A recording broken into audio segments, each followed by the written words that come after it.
Yes, James, you are awesome. What is the most memorable conversation that you have had about James Joyce?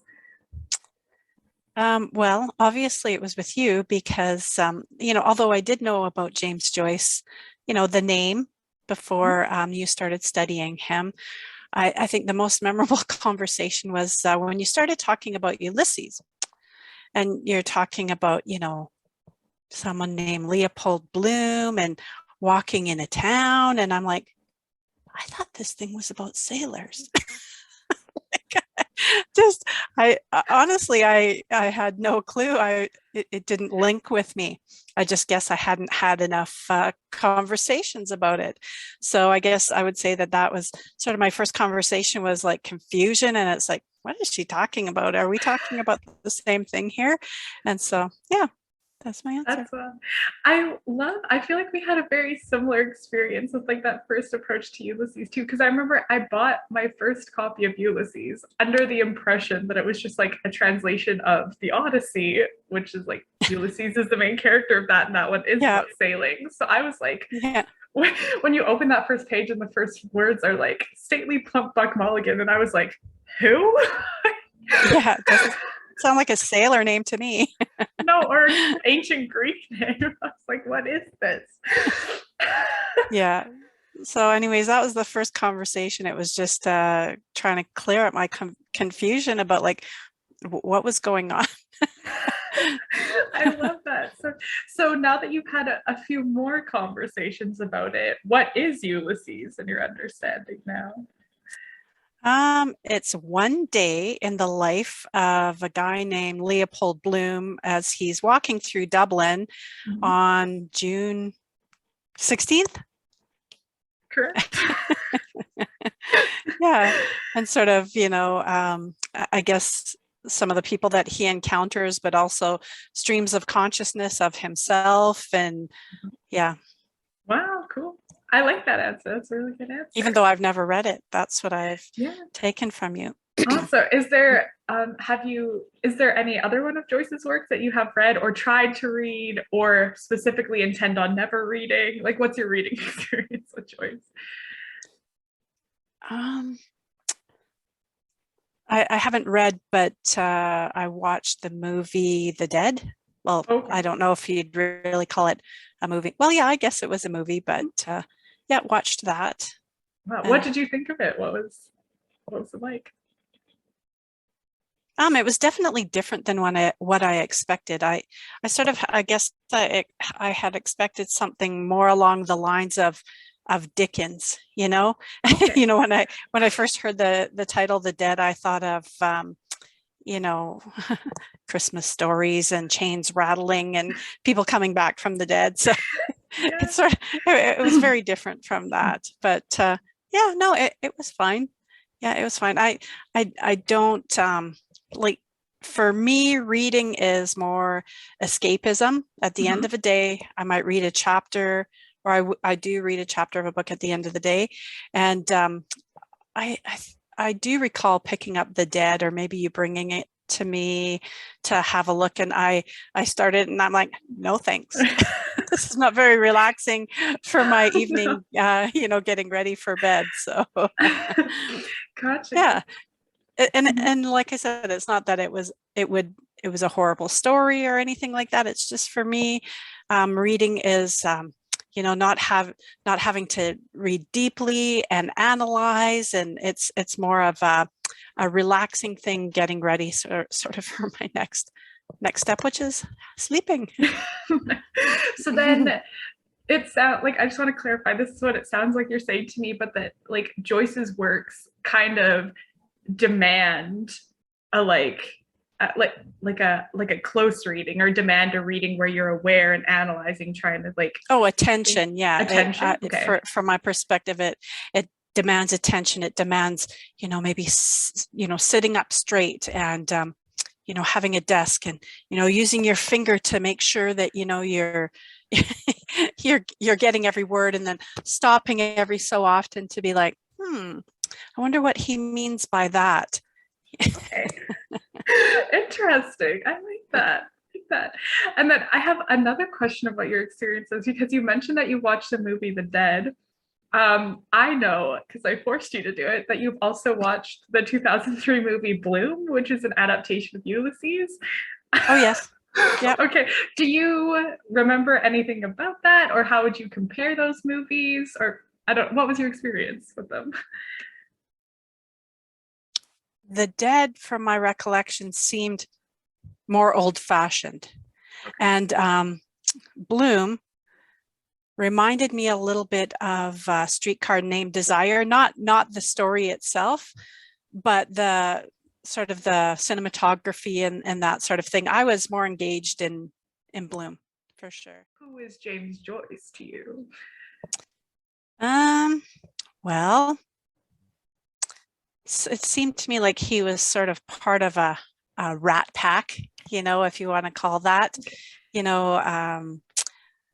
Virginia Woolf and Yeats, and that's my perception. It may not be correct, but they were all part of a cohort, you might say, or a group. And I don't know, I think that they maybe ran in the same social circles. And for my perception, from the things that you've said and what you've read to me, seemed to me like he was a bit of an odd duck, maybe an odd man out a little bit. The others were more like, yeah, I guess just more, quote, normal. And maybe I'm wrong on that too, but it seemed to me like James Joyce was a little bit more unique in his personality, and that was definitely seen in his writings, because I remember you saying a couple of things that Virginia Woolf had said that weren't exactly flattering about Ulysses, and many people, I think, were quite not necessarily positive about it. But it could have been during a time, because they were all in the same area. It could have been professional jealousy too, Okay. However, a lot of the stuff that that you've read to me from Yeats or from Virginia Woolf. Virginia Woolf's is a little bit off too, but not as, from my perception, strange as Ulysses, some of the stuff that you've read to me in Ulysses. And I don't know, maybe it was a little bit autobiographical. I'm not exactly sure. I think I might have heard you say that at some point. So maybe these were the things that were going on in his mind. And maybe he was a little bit before his time, some of the things that he shared and he said, other people may not have normally found that in the mainstream, and we're like, oh, we don't say those words out loud in this fine society, so yeah. And I think he probably felt really vulnerable in sharing that autobiographical piece. And then when people started to provide their feedback, which in a lot of cases might have been negative, and, oh, it's not this great work that you think it is. And he obviously poured his soul into it, because it's long and it's detailed and it's, so, and I think that was, and risque, probably the reason that he left and went to a place where people were more open-minded potentially, and where he could get sort of some of the adulation that he was looking for. Some of the like, yes, James, you are awesome. And who wouldn't, right? You pour your guts into that. So yeah. So when I think of James Joyce, I do see the picture in my head that pops up when you Google his name. And I think of him as a little, well, maybe a lot eccentric, but just a person looking for his place in history. Wow. Yeah. I love And here we are 100 years later, 100 years and a few days later, still talking about the guy. So he must have had some impact. Yeah, I think he managed it. I don't know if it's in the way that he was expecting or wanting, but he certainly managed it somehow. Is there a moment that you can think of that sort of like shifted your understanding of him a bit, or changed your understanding to what it is now? I guess, in growing up, you hear these names, You know, James Joyce, Virginia Woolf, Yeats, you know, all of the things that you learn in high school. And you do have a perception, you know, my perception always was, you know, proper society and those sorts of things. And you don't, back then you didn't get that glimpse. Some of the stories weren't written to describe, you know, their times together and that type of thing. But when you started telling me about him, I did have a different perception. Like, I guess you look at these people and you think, oh, whoa, here they are, the authors of the past, and you know, look at how great they are. And then you start hearing, and you know, even about Virginia Woolf and you know, James Joyce, you know, you start to think, they're like a little kind of weird, you know. And and I guess when I say weird, because I didn't ever read Ulysses and I thought it was about sailors, and then I started hearing from you what it was about, I thought, holy cats, in those times that must have just been scandalous, you know, some of the stuff. So I didn't ever perceive him or any of his cohort as scandalous. I thought these are the great writers of their time, and here they are still living in our midst, you know, even though they've passed. Things like if you celebrated Bloomsday, or if you've, you know, gone to any little thing celebrating Joyce, I'm just curious to know if that sort of thing exists in your life. Well, you know, I didn't seek it out myself, of course, but you know, I had somebody living in my house who was very interested in James Joyce, and so you know, we have done Bloomsday. You know, I remember taking pictures of you, you know, with blooms in the spring, you know. Gotta get some pun in. Just to post for Bloomsday. And the dead. I think we did something with the dead. Some of the food, right? Yeah. Or was that we definitely made, I feel like I remember we made like a 12th cake to have, because it takes place on 12th night. Yeah. And then you know, I didn't take part in the cheese that you tried for the gorgonzola Bloomsday sandwich. Yeah. I didn't take part in that, but I believe I had some of the bread. You know, so you know, as for me setting out to celebrate it, however, you know, you've often spoken of going to Dublin and to retrace those steps during Bloomsday or Bloom's Week, however they celebrate it. and actually, I would like to do that. Yeah. What's appealing to that about, or what's appealing to you about that?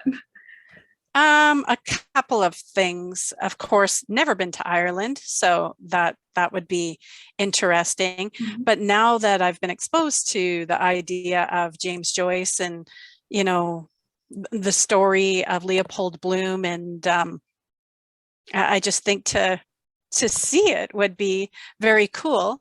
You know, just to, although some of the places I understand don't exist still, but I think it would be a very neat experience to do that. And also, it sounds like it's almost like a self-guided tour, take us to places that are quite a bit, you know, still part of what Dublin looked like back 100 years ago when James Joyce was there.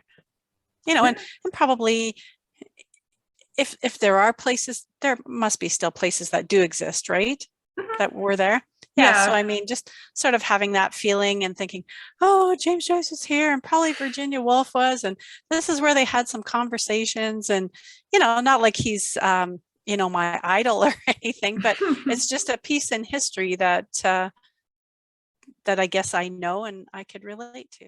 If you have any question for me, and that can be about Joyce or about this project or just more general, just if you want. Okay, why do you study James Joyce? Why? I mean, in the beginning it was like, oh, James Joyce, he's the worst guy. And, you know, so what made you say, I'm going to go to grad school and he's going to be the subject of my thesis? And, you know, what on earth made you change to that? That is such a good question.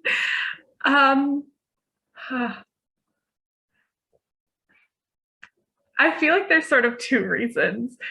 On the one hand, I think it is because I have such a like, oh, what's the word? Like a, not spiteful, that's the wrong word, but because I have sort of that like clashing relationship with him, where we've talked about before. I think most people, the author that they're studying in grad school, it's sort of like, oh, like if I could just sit down to dinner and talk with them, like it would be so great. And I've said over and over, like, no, I think it would suck to meet James Joyce. I think we would hate each other. And I think that having that bit of like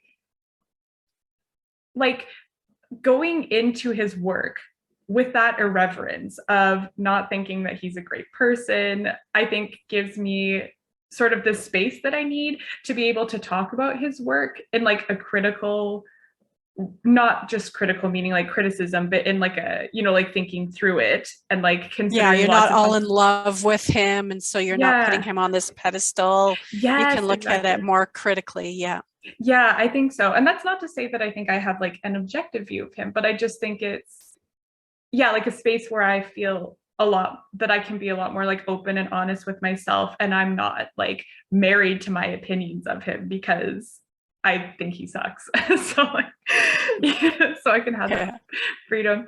And then I also think, so that's sort of more to do with like him as like this idea and this personality that I almost like feel like I'm in conversation with when I'm like reading his books. And then I think on the more textual side of things, and I think this is something that you were getting at, I have kind of the opposite desires of like the practice of reading that you talked about. And so I just adore the way that Ulysses specifically, but I think all of his work, but Ulysses is the first time when I like really experienced it, but now I'm realizing it more of his work, but it just forces me to slow right down and like, you know, go paragraph by paragraph, sentence by sentence, or sometimes word by word, and just that thought kills me. Me as a reader, not for you. But. No, but you know what I mean? I think that there is, and I think I kind of wanted to use that as like almost a armor in grad school, because there is this sort of view that like grad school, you have so much to read that you have to just learn to skim and you cannot like deep dive with the text anymore. And so I think I like very carefully chose Ulysses as this text that would say like, nope, no matter how much you have to read, if you want to study this, you have to slow down and take it carefully. So yeah, it's not a skimming kind of book from my understanding, but no, I'm not light bedtime reading. No, not light bedtime reading. You skip one word and then you're just lost. The plot is gone. So I'm more of a Sidney Sheldon type of gal, you know. Hey, but I mean, Nora Roberts. How would you like? What is different between like Sidney Sheldon and Nora Roberts versus like Joyce? What distinguishes their work? I think, like I said, it's probably written for a much different audience. I don't know what James Joyce's audience was, but I think that, you know, the books that I read are written more for an audience of, you know, women between X age and X age who are looking for, you know, escapism or just to relax, you know, and to have an interesting story told, you know, with a little bit of kissing and hugging in there, and you know, but not all graphic or anything. Yeah, Joyce's can get pretty nuts. Yeah, like a little bit of mystery and intrigue and that sort of thing too. So that's interesting. So, and then just one more question on the joys of this more like broad interview style. But you mentioned that you don't know what Joyce's audience is. But if you had to guess, or like if you had to define, you know, who are the type of people who Joyce was expecting to read his book, or who are the type of people that do read Joyce's work? Like, what is his readership? Well, I think in those times, my perception is that, you know, not everybody could read, so it wasn't for a general population. Okay. It was probably more for aristocracy, potentially. So maybe he wanted to shock people. Maybe it was even for people of the church. Whoa. Could you imagine? We'll come back to that. Yeah, he picked it up and he was like, I'm going to get you guys. You're going to get into this, and then bam, here's this weirdness. And I don't know. That's who probably his audience, and I think he probably wanted it to be broad because of, he was sad to understand that not too many people were, into it. Yeah, that's true. It's quite accepted that he's sort of like a Catholic author, not in the sense that he himself was Catholic, but that is the content that he deals with. And he was like raised in the Jesuit order. And so, but like, yeah, something about bringing Joyce into a church just seems like nuts. Sacrilegious. Yeah, even though a lot of like his books, like a lot of scenes in, well, especially Portrait of the Artist as a Young Man, but even Dubliners and Ulysses, and I'm sure Finnegan's Wake, although I didn't understand it, but they take place in churches. So it's really weird that we have these books, you know what I mean, that often, like now that I'm thinking about it, like now that you've said it, often like take place in churches and often, you know what I mean, like have like religious people and like members of the clergy as characters, and we're like, maybe he was thumbing his nose at it. I think some people wanted him to be like this closet Catholic at the end, who even though he was talking about it or like talking down about it secretly, he like, was raised in it and really loved it in the end. And then some people are like, nah, like he was an atheist and was just making fun of it. And I don't know, I kind of see room for, like, I don't think those are mutually exclusive in his, like, not talking about his religion. I'm not trying to make claims about like his religious beliefs, but just in the text, I think there are moments that are very like, like earnest in their Catholicism. And then there are other moments that very much so are irreverent about it. And those exist in the same text. And I think that that makes us afraid to, bring that to into the church. Well, he was probably, from his heart, thinking about, how he was brought up, and maybe he had some fond memories. And then as he got older, for whatever reason, turned away from the church, and then some of the venom comes out. I don't know. Mm-hmm. Yeah, no, for sure. And I think that there's room for both of those things. And I think I don't know. It's interesting that it's such a big part of the text, and we still seem a little bit nervous to consider like how people might have read that. I don't know. I keep bringing up this example, but I think it's worth it. But I found a book called, I won't call out the author, but the subtitle was Joyces Religion.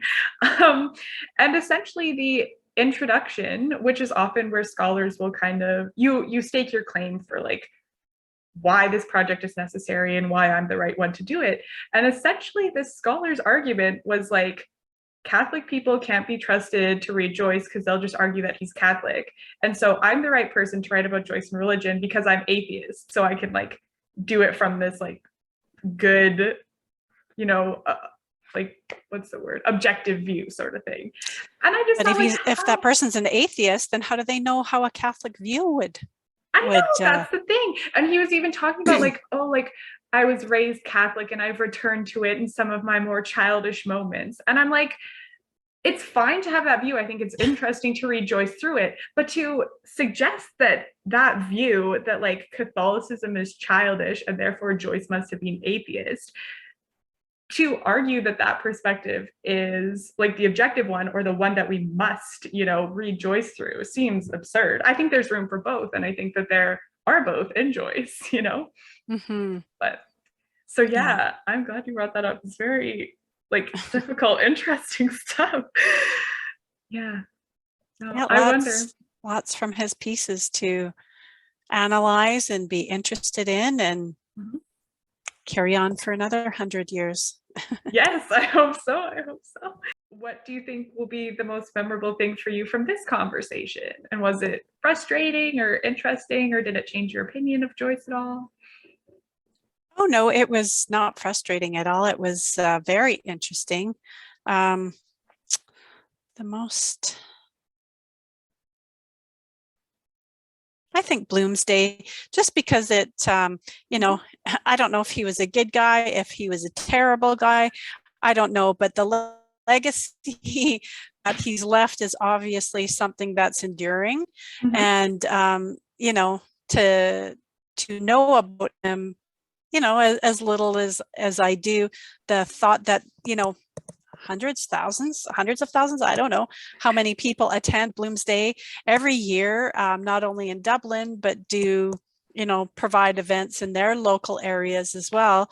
You know, that's something, you know. So regardless of, you know, what kind of person he was in life, which we really don't have any way of knowing, just only secondhand accounts, or maybe there are firsthand accounts that have been written down.